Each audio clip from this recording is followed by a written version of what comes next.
Afternoon students. मागच्या तासिकेत आपण linear equation in two variable काय असते बघितलं होतं आणि त्याचा जनरल फॉर्म पण बघितला होता. आता आपण बघणार आहोत simultaneous linear equation. Simultaneous linear equation म्हणजे इथे तुम्हाला आता दिसत असेल आपण एक डेफिनेशन लिहिलेली आहे. When we think about two linear equations in two variables at the same time, they are called simultaneous equation. म्हणजे जेव्हा दोन लिनियर इक्वेशन, दोन सारख्याच व्हेरिएबल मधले दोन लिनियर इक्वेशन्स एकाच वेळी आपण विचारात घेतो तेव्हा त्या इक्वेशन्सला सायमल्टेनियस इक्वेशन्स असं म्हणतात. आणि मागच्या वर्षी आपण हे पण शिकलो होतो की जेव्हा हे दोन लिनियर इक्वेशन सायमल्टेनियस इक्वेशन एकत्र येतात तेव्हा त्यांना आपण सॉल्व्ह केल्यानंतर त्याचं जे सोल्युशन असते ते सोल्युशन एकमेव सोल्युशन असते. एक उकल संच आपण त्याला मराठीत म्हणता येईल, त्याला सोल्युशन म्हणतात. म्हणजे एक्स ची एक व्हॅल्यू आणि वाय ची एक व्हॅल्यू आपल्याला मिळते जर एक्स आणि वाय व्हेरिएबल मध्ये जर इक्वेशन्स असतील. आता इथे आपल्याला ब्लॅकबोर्डवर एक एक्झाम्पल सायमल्टेनियस इक्वेशन्सचे दोन इक्वेशन्स मी लिहिलेले आहेत ए आणि बी व्हेरिएबल मध्ये. तर पहिलं इक्वेशन आहे 3a + 5b = 26 आणि दुसरं इक्वेशन आहे a + 5b = 22.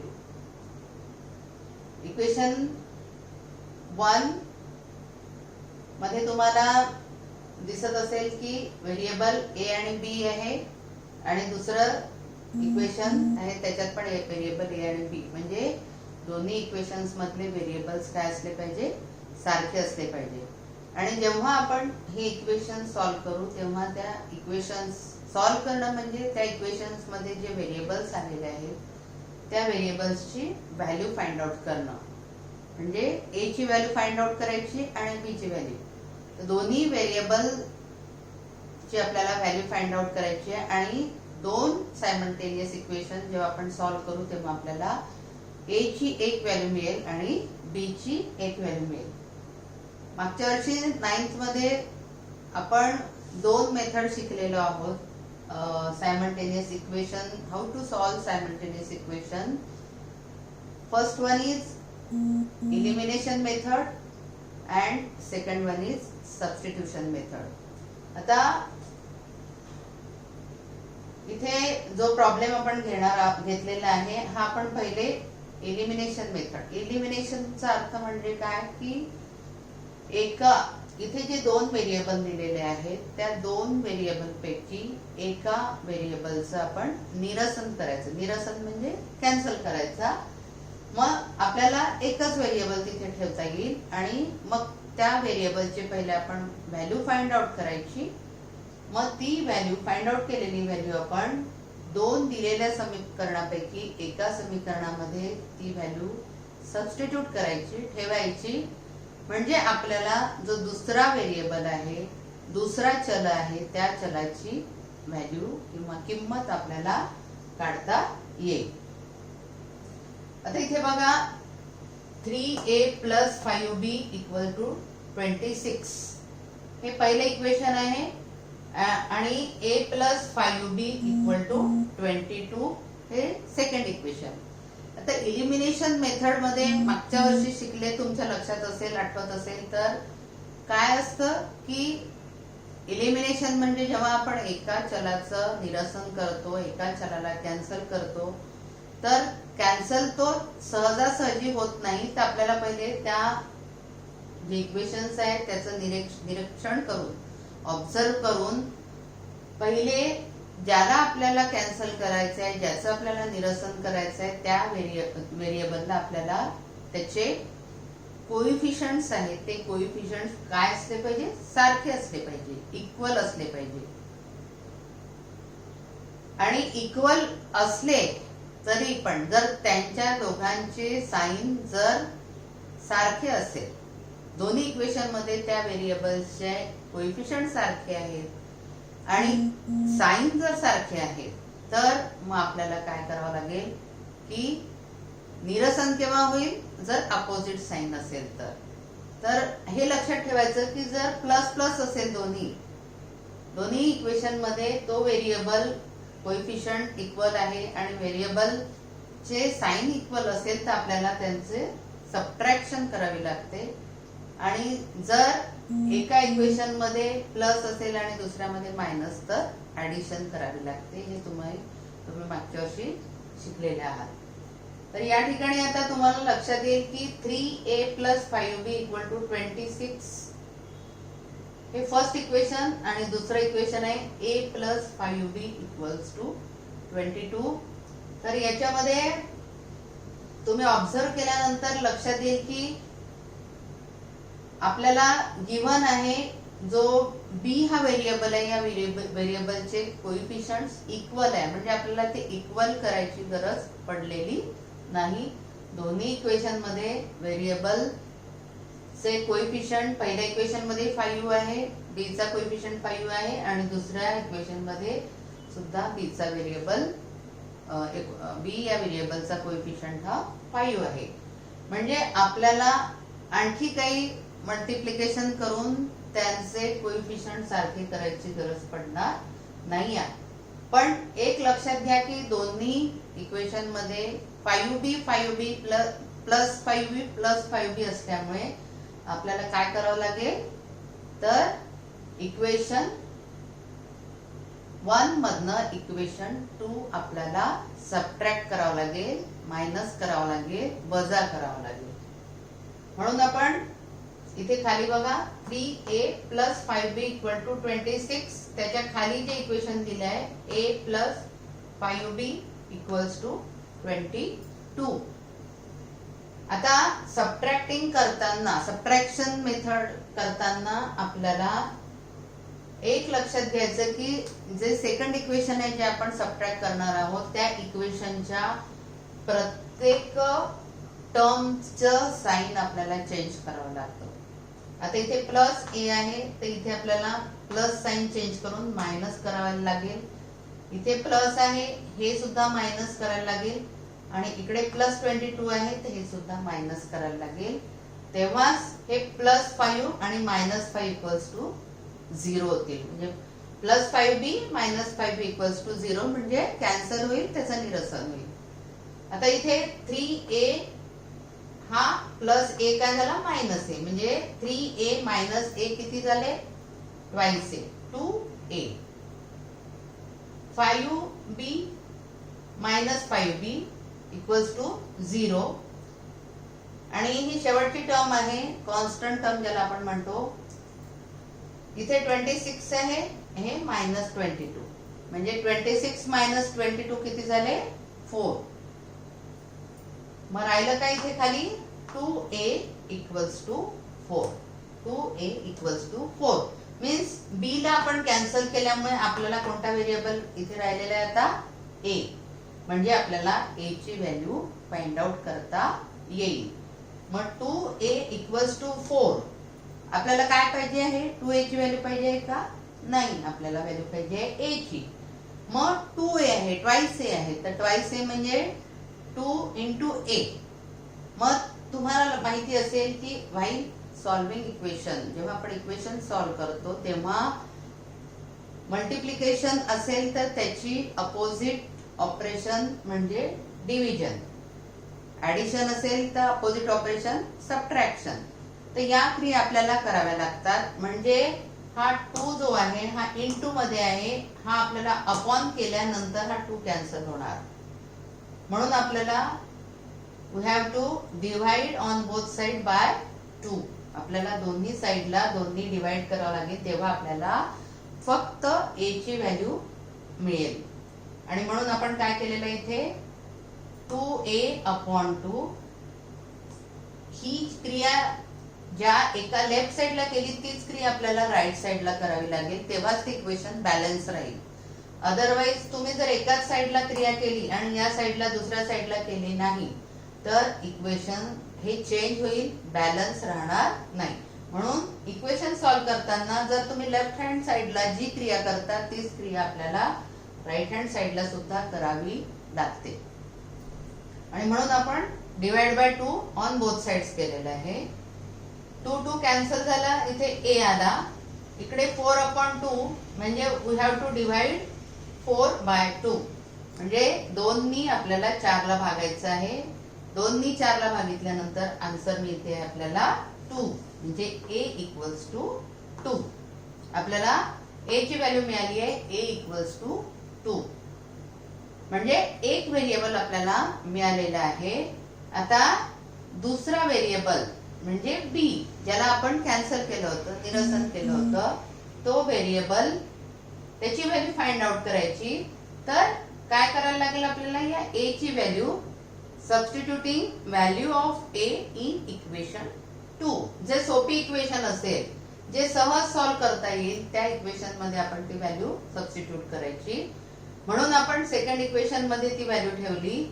a च्या ऐवजी आपण 2 ठेवलेला आहे plus find b equals to 22. मग आता काय,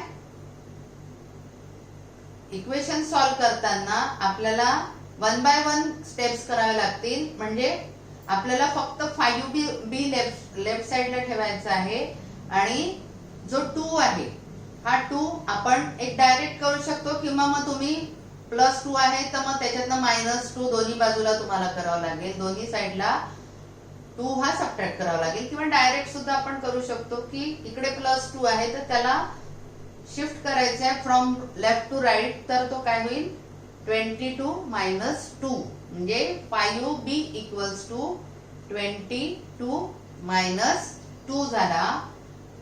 +2 लेफ्टला होता, राईटला गेला तर तो -2 झाला. मग 5b इक्वल्स टू काय मिळालं आपल्याला, 22 - 2 means 20 means 5b equals to 20 आपल्याला आता मिळालेला आहे. अगेन आता आपल्याला फक्त b ची व्हॅल्यू पाहिजे आहे आणि फक्त b ची व्हॅल्यू पाहिजे आहे म्हणून आपल्याला काय करावं लागेल, पुन्हा we have to divide on both side by 5. कारण मल्टिप्लिकेशन मध्ये 5 आहे तर त्याची अपोजिट ऑपरेशन म्हणजे डिव्हिजन. म्हणून आपल्याला दोन्ही साइडला 5 ने काय करायला लागेल, डिवाइड करायला लागेल. आणि म्हणून आपण 5b/5 इक्वल्स टू, आता वन साइडलाच नुसतं 5 ने डिवाइड नाही करायचं, we have to divide by 5 on both side, otherwise the equation will change. म्हणून आपण दोन्ही साइडला 5 ने डिवाइड केलं तर आपल्याला इकडे 5 कॅन्सल झाला, इंटू 5/5 कॅन्सल झाला, b राहिला. तिकडे 20/5 मीन्स 20 ला आपण 5 ने डिवाइड केल्यानंतर आन्सर आपल्याला मिळालेला आहे 4. तर आपल्याला सेकंड व्हेरिएबल मिळाला आहे b इक्वल्स टू 4 म्हणजे a ची व्हॅल्यू मिळाली 2 आणि b ची व्हॅल्यू मिळाली 4. मग आपलं सोल्युशन काय झालं, a b इक्वल्स टू 2 4. सुरुवातीलाच मी सांगितलं, जेव्हा आपण दोन सायमल्टेनियस इक्वेशन सेम व्हेरिएबल म्हणजे दोन व्हेरिएबलचे दोन इक्वेशन आपण जेव्हा एकत्र विचार करतो आणि एकत्र विचार करतो म्हणजेच आपल्याला त्यांना सॉल्व करायचं असते, तेव्हा त्या व्हेरिएबल्सच्या आपल्याला एक आणि म्हणजे एका a आणि b जर दोन व्हेरिएबल आहे तर एकमेव व्हॅल्यू मिळते. एकमेव म्हणजे एकच व्हॅल्यू, a ची एक व्हॅल्यू मिळेल आणि b ची एक व्हॅल्यू, म्हणजे the two simultaneous equations have a single solution. काय, सिंगल सोल्युशन. जर आपल्याला ताळा करून बघायचं असेल, वी हॅव टू टॅली, तर टॅली करायची असेल तर तुम्ही या पहिल्या इक्वेशन मध्ये a ची व्हॅल्यू ठेवा, दुसऱ्या इक्वेशन मध्ये a आणि b दोन्ही व्हॅल्यू ठेवा. तर जी राईट साइड लेफ्ट साइड आहे, लेफ्ट साइड मध्ये a आणि b ची व्हॅल्यू ठेवल्यानंतर that is equal to right hand side. म्हणजे जर इथे आपण 3 × 2 केला प्लस 5 × 4 केला, किती आला, 3 2 जा 6 आणि 5 4 जा 20 means 26. and in our given equation it is equal to our right hand side. बरोबर आहे. सेकंड इक्वेशन मध्ये तुम्ही जर व्हॅल्यू ठेवली 3 प्लस 5 इंटू 4, ए बी च्या व्हॅल्यू ठेवल्या आपण 3 प्लस 5 4 जा 20 मीन्स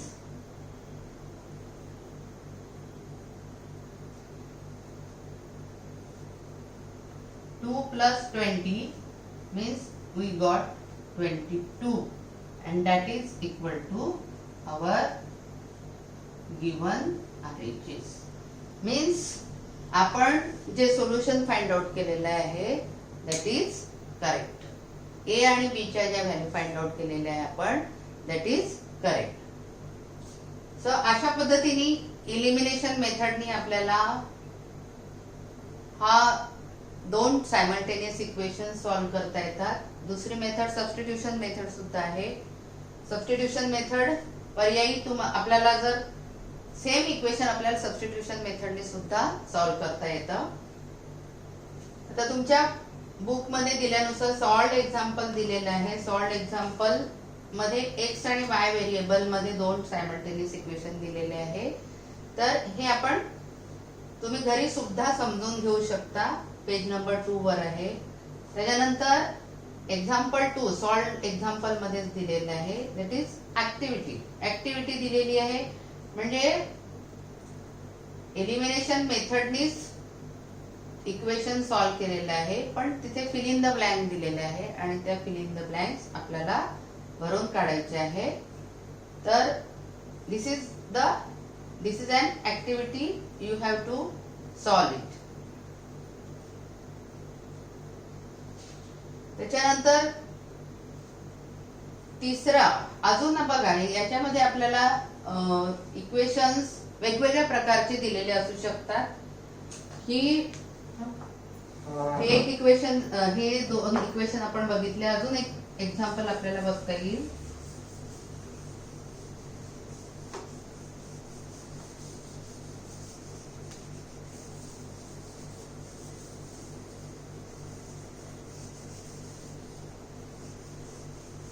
तुमच्या टेक्स्टबुक मध्ये दिलेलं आहे एक्झाम्पल नंबर 3 सॉल्व्ड एक्झाम्पल. कधी कधी काय होतं इक्वेशन मध्ये फक्त व्हेरिएबल सारखे असतात त्यांचे कोएफिशियंट काय असतात एक्सचेंज झालेले असतात. म्हणजे सॉल्व्ड एक्झाम्पल मध्ये तुम्हाला दिलेलं आहे 15x plus 17y equals to 21 आणि दुसरं इक्वेशन आहे 17x plus 15y equals to 11. याचं ऑब्झर्व केल्यानंतर तुम्हाला दिसेल की पहिल्या इक्वेशन मध्ये 15x आहे तर दुसऱ्या इक्वेशन मध्ये 15y आहे. पहिल्या इक्वेशन मध्ये 17y आहे तर दुसऱ्या इक्वेशन मध्ये 17x आहे.